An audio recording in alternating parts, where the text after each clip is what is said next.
जय श्री कृष्णा। जय श्री रामचंद्र भगवान ने की जय।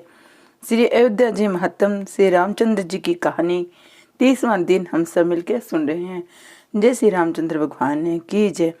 व्रत में तत्पर मनुष्य भाद्रपद मास की शुक्ल पंचमी को विशिष्ट कुंड की यथा विधि सामस्वरी यात्रा करे। मनुष्य को श्रद्धा के साथ यत्न पूर्वक इस तीर्थ में विष्णु पूजा करनी चाहिए। ऐसे करने वाला सभी पापों से रहित होकर विष्णु लोक में पूजित होता है। हे विपिंदर, विशिष्ट कुंड से पश्चिम दिशा में सागर नामक विख्यात कुंड है। ये सर्व कामना सिद्धि प्रद है।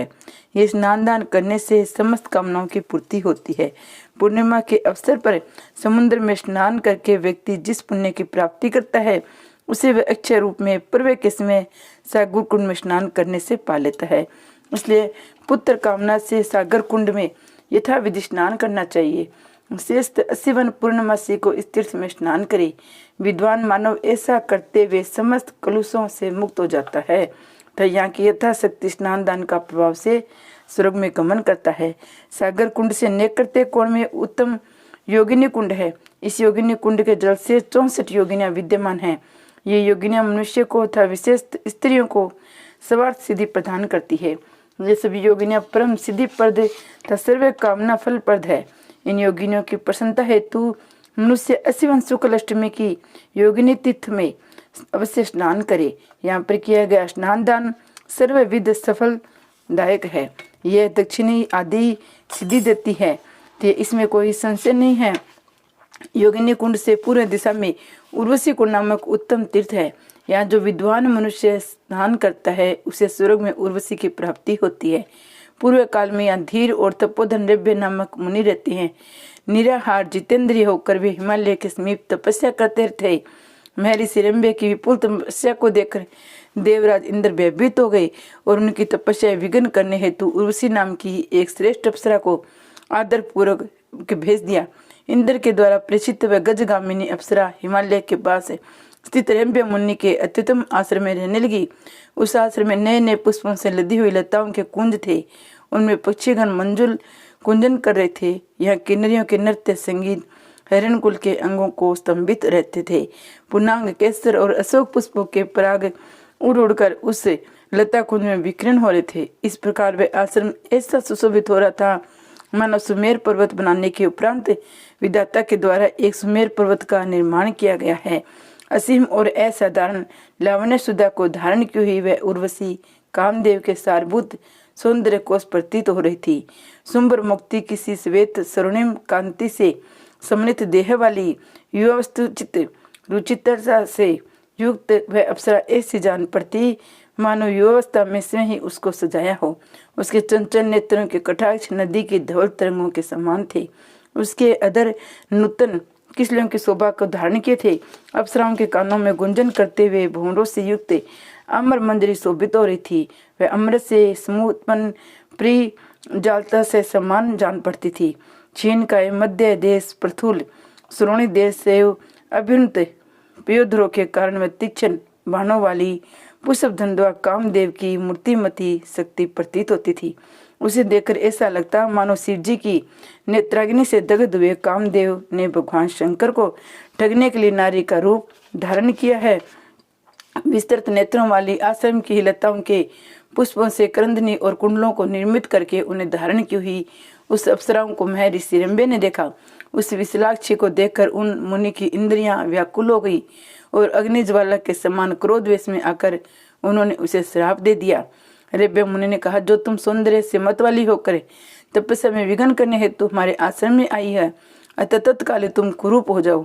अगस्त्य जी ने कहा, रोष परवश ऋषि रंभे ने जब शुभ दर्शना उस ऋषि को इस प्रकार से श्रापित किया तब वह अंजलि बांधकर आदर पूर्वक मुनि से कहने लगी।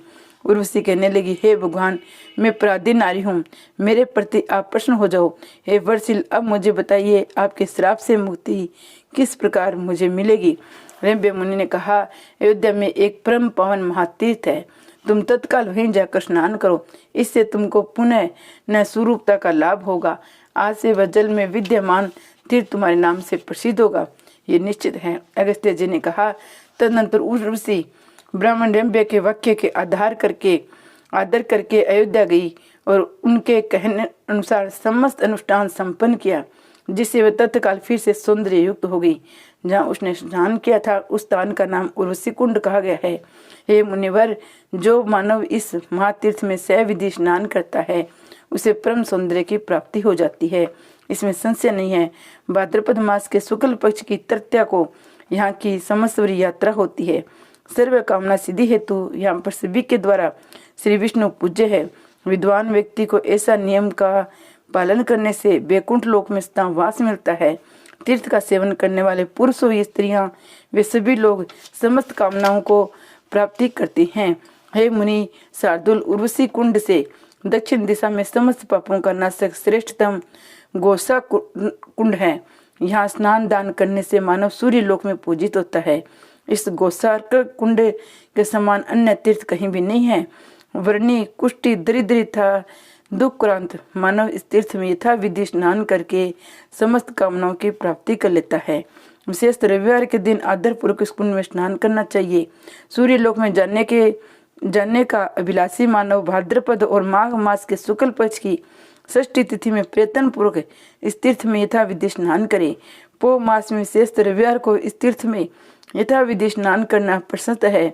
यदि रविवार को सप्तमी तिथि पड़ती है तो उसमें किया गया स्नान अधिक फलप्रद अधिक होता है। पूर्व काल में घोष नामक एक राजा सूर्यवंशी में उत्पन्न हुए थे। राजा घोष समुद्रों से घिरी हुई पृथ्वी का अकेले ही सम्यक शासन करते थे। उनकी कीर्ति से त्रिलोक्य में प्रकाशित था। वे अपने प्रताप से प्रदीपित दित्य सूर्य की भांति प्रकाशित हो रहे थे। उन्होंने अपने प्रचंडतम भाव बल से स्त्रु समुदाय को पराभूत कर दिया था। वे प्रजापालक महाराज घोष एक बार अपने मंत्रियों पर राज्यभार छोड़कर शिकार करके विचार से संघन वृक्षों वाले वन में भ्रमण करने लगे। राजा घोष परम सुंदर थे, तथापि उनमें अहंकार नहीं था। उनके द्वारा पूरे जन्म में किए गए पापों के सूचक कर्म विपाक के कारण उनका कमलवत सुंदर हाथ कर्मियों से ग्रस्त हो गया था। एक बार राजा घोष एकांकी को मर्ग्यार्थ वन में भ्रमण कर रहे थे। उन्होंने वहां सिंह, बराह और हरिणों का वध किया। इधर उधर भ्रमण करते वे थक कर तृष्णा से अत्यंत पीड़ित हो गए। वे मलान मुख हो गए थे। तभी उन्होंने सामने एक सरोवर को देखा। उन्होंने देखा मुनिगण वहां स्नान था, संध्या वंदन तत्पर है। तदनंतर नरेश्वर घोष ने भी यथा विधि आचमन करके वहां स्नान किया। स्नान करते ही उनका शरीर दिव्य कांति वाला हो गया था। आनंद के कारण उनका मन भी निर्मल हो गया। राजा को उन मुनिजनों से ये घात हुआ कि ये एक तीर्थ है। तब वहां से भगवान सूर्य को प्रिय लगने वाली स्तुति करने लगे। राजा ने कहा, हे भगवान, आप चिंतात्मा है। हे देव देवेश, आपको प्रणाम है। हे जगदानंददाता सविता, सूर्य को नमस्कार है। प्रकाश के आश्रय, त्रिमूर्ति, योग वेता, नियत आत्मा, दिव्य स्वरूप वाले आपको विवस्वन को नमस्कार है। पर परमेश्वर त्रिलोकी के अंधकार को ध्वस्त करने वाले मन आदि से गोचर देदीप्यमान तेज वाले आपको सर्वदा नमस्कार है। योग प्रिय, योग रूप योग को सतत प्रणाम है। ज्ञानात्मा, वष्टकार स्वरूप, प्राण स्वरूप आपको नमस्कार है। जो स्वयं ही यज्ञ, यजमान, हविष और ऋत्विक है, मैं उस देव को प्रणाम करता हूँ। जो पद को आनंद देने वाले हैं, जिनका स्वरूप अति सौम्य है, जो आत्म स्वरूप है, अति तीक्ष्ण है, उन रोह गंथा देवाधिदेव को प्रणाम है। हे प्रियात्मन, आप यक्षभुक और भक्तों के त्राता है, आपको प्रणाम है। आप सत प्रकाशमान था लोक हितकारी है। मैं आपके प्रति भक्ति करता हूँ, मैं प्रणत हूँ। अब मुझ पर आप प्रश्न हो। अगस्त्य जिनका राजा घोष के द्वारा इस प्रकार स्तुति करने से सूर्य देव उन पर प्रश्न हो गए। वे भगत का प्रिय करने के लिए सहसा आविर्भूत हो गए। विनय पूर्वक सिर झुकाए हुए महाराज घोष से मधुर वाणी में कहने लगे। सूर्य देव ने कहा, हे राजन, मैं प्रसन्न होकर तुम्हारे समक्ष आया हूँ। वर मांगो। तुम जो भी वनवांछित वर मांगोगे उसे मैं अभी प्रदान करूंगा। आप जो भी मांगोगे मैं उसे दूंगा।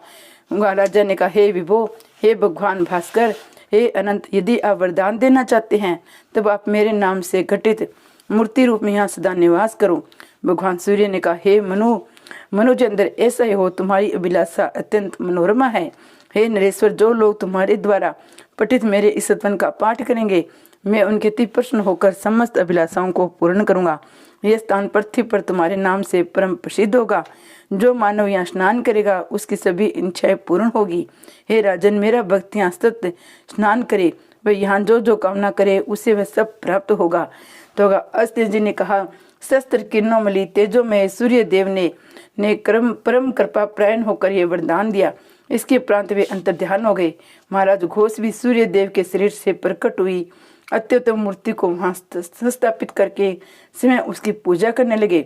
तब से ये तीर्थ राजा घोष के नाम के अनुसार घोषारक सूर्य कुंड के नाम से प्रसिद्ध हो गया।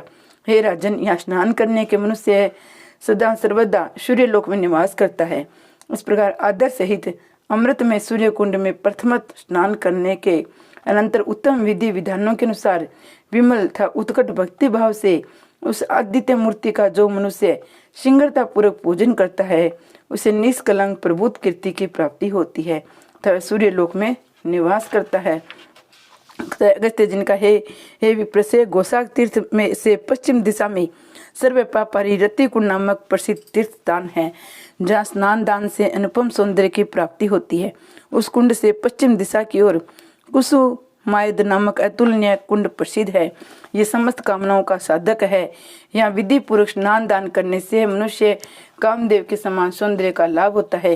हे मुने, इसमें कोई संशय नहीं है। हे विप्र, जो मनुष्य रति कुंड तथा कुसुमयद कुंड में श्रद्धा पूर्वक स्नान करता है वह परम सौख्य का भागी बन जाता है। जो पति पत्नी इन दोनों कुंडों में स्नान करती हैं वे रति और कामदेव के समान विख्यात था उसी क्षण परम सौंदर्य के संपन्न हो जाते हैं। इसलिए धर्म विलासी जनों को इन कुंडों में सहविधि स्नान करना चाहिए। रति और कामदेव की प्रसन्नता के लिए यथाशक्ति दान देना चाहिए। उस पर ऐसे निश्चित ही रति और कामदेव दान प्रसन्न रहते हैं। माँ के शुक्ल पक्ष की पंचमी तिथि को इन दोनों कुंडों में स्नान करना शुभ प्रद है। अतः उसी दिन पति पत्नी पहले रति कुंड में तत्पश्चात काम कुंड में प्रयत्न पूर्वक स्नान करें। उसके उपरांत रति कामदेव की पूजा करके वस्त्र अलंकार द्वारा दिव्य दंपति की पूजा करें। इसे पूजा करने वाले की सभी कामनाओं की पूर्ति होती है। इसमें कोई संशय नहीं है। दंपति को चाहिए वे चंदन, अगर, कपूर, कस्तूरी, कुमकुम, विविध प्रकार के पुष्प वस्त्रादि से द्विज दंपति की पूजा करें। रति और कंदर्प की दृष्टि हेतु इस प्रकार के विधान से कामना पूर्ति में कोई संदेह नहीं रह जाता है। हे विपर, वे दंपति रति और कामदेव के समान हो जाते हैं। कुसुमायद कुंड से पश्चिम दिशा में मंत्रेश्वर इस नाम से प्रसिद्ध एक स्थान है। यह स्थान पृथ्वी पर दुर्लभ है। इस तीर्थ में स्नान करके विभु मंत्रेश्वर जी का दर्शन करने से सैकड़ों करोड़ों कल्पों तक मनुष्य की संसार में पुनरावृत्ति नहीं होती है। पूरे काल में निर्मल आचरण वाले नरेश्वर श्री रामदेव कार्य संपन्न करके काल के साथ यहाँ पर मंत्रणा कर रहे थे। जितेंद्र राम ने स्वर्ग जाने की कामना से जहाँ स्नान किया वहीं पर उनके द्वारा स्थापित मंत्रेश्वर नामक विश्वत शिवलिंग विराजमान है। मंत्रेश्वर से जो उत्तर में एक रम्य सरोवर है वह कुमुद तथा कमलों में अलंकृत। इस सरोवर में स्नान दान आदि से नानाविध उत्तम फल मिलते हैं। चैत शुक्ल चतुर्दशी को इस तीर्थ की सामस्तरी यात्रा होती है। इस तीर्थ में स्नान दान ब्रह्मांड पूजन आदि करने से अक्षय स्वरूप लाभ होता है। इसमें संदेह नहीं करना चाहिए। हे विप्र, कोई भी व्यक्ति इस उत्तम फलप्रद मंतेश्वर तीर्थ की महिमा का सम्यक वर्णन करने में समर्थ नहीं है। मंतेश्वर के समान लिंग न हुआ है न होगा भी सर्व विष्ट साधक ये लिंग परितन पूर्वक सुगंधित धूप दीप पुष्प अनुलेपन आदि से पूजा करने योग्य है। ऐसा करने से पूजा करने वाले के लिए मुक्ति कर्तगत हो जाती है, इसमें संदेह नहीं है। जी शंकर भगवान ने की जय। जय श्री रामचंद्र भगवान ने की जय। हरे राम राम राम हरे हरे, हरे कृष्ण कृष्ण कृष्ण हरे हरे। अयोध्या मातम कथा हम सुन रहे हैं। आशा करती हूँ आपको कथा अच्छी लग रही होगी, तो कथा को लाइक और